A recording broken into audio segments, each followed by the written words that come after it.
Hello everyone, welcome back. Children, in previous video we have started with revision of lesson number 8. What does air have? Let's begin then.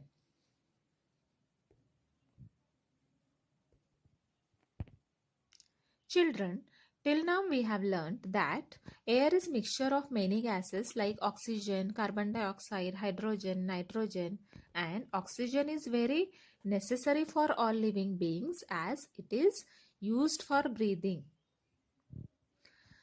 Like gases, dust particles, smoke are also present in the air. Today we are going to see some more things present in the air. Children, have you ever observed your mother while cooking? Then you must have seen that when your mother is boiling water, after getting that water boiled, steam rises up in the air and the steam of that water is getting mixed with the air. This steam is called as water vapor. It means that air has water vapor also.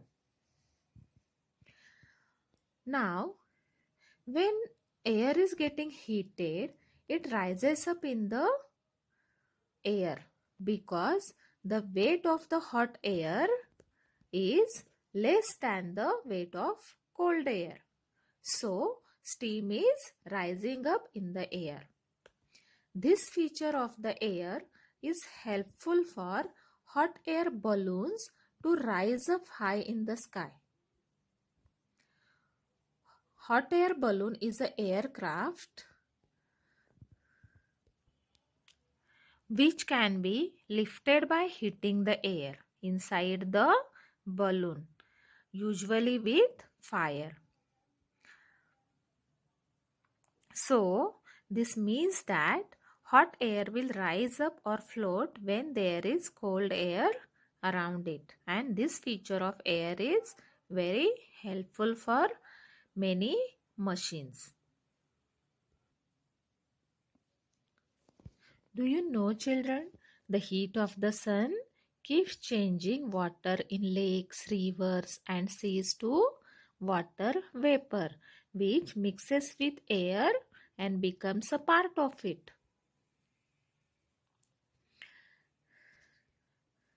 Like these things, air also has very small living things floating in it. They are so small that we cannot see them with our open eyes, but we can observe them using the microscope. But do you know, many of them are very harmful to us because if they get into our body, they can make us ill. So, these harmful living things are called germs. And these germs are getting produced because of air pollution. Do you know, children, what are the causes of air pollution? You can see many factories, vehicles, and many other things which give out smoke on very large quantity. It makes the air impure. Not only the factories and vehicles, but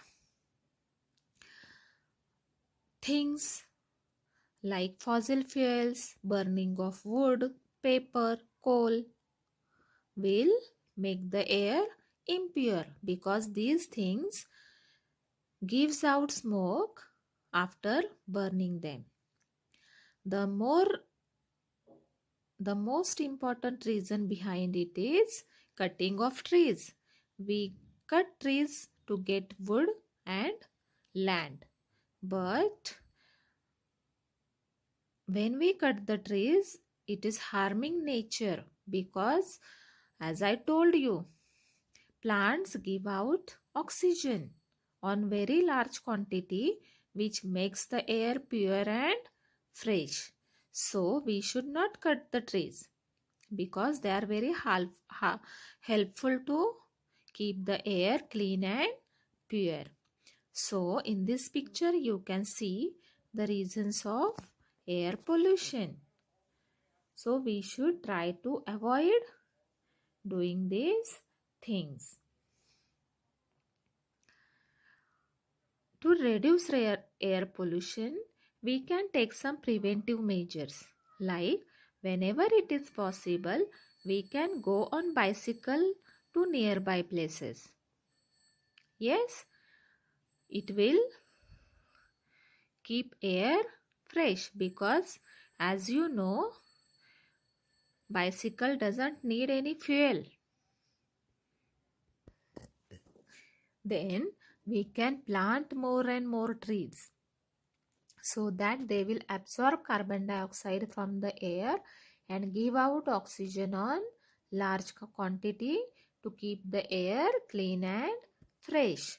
Then we should avoid bursting firecrackers in the festivals like Diwali because these firecrackers also give out smoke on large quantity.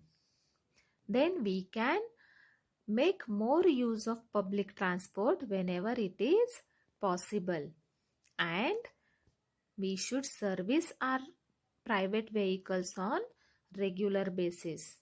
So in these ways we can reduce air pollution. Yes students, so today we have learned the things present in the air and causes of air pollution and some preventive measures to reduce air pollution, because due to air pollution human beings suffer from a number of diseases like asthma, bronchitis, cancer, and it might happen that we can get skin diseases also. So it's our duty to reduce air pollution and try to keep the air around us fresh and clean so that we can be healthy.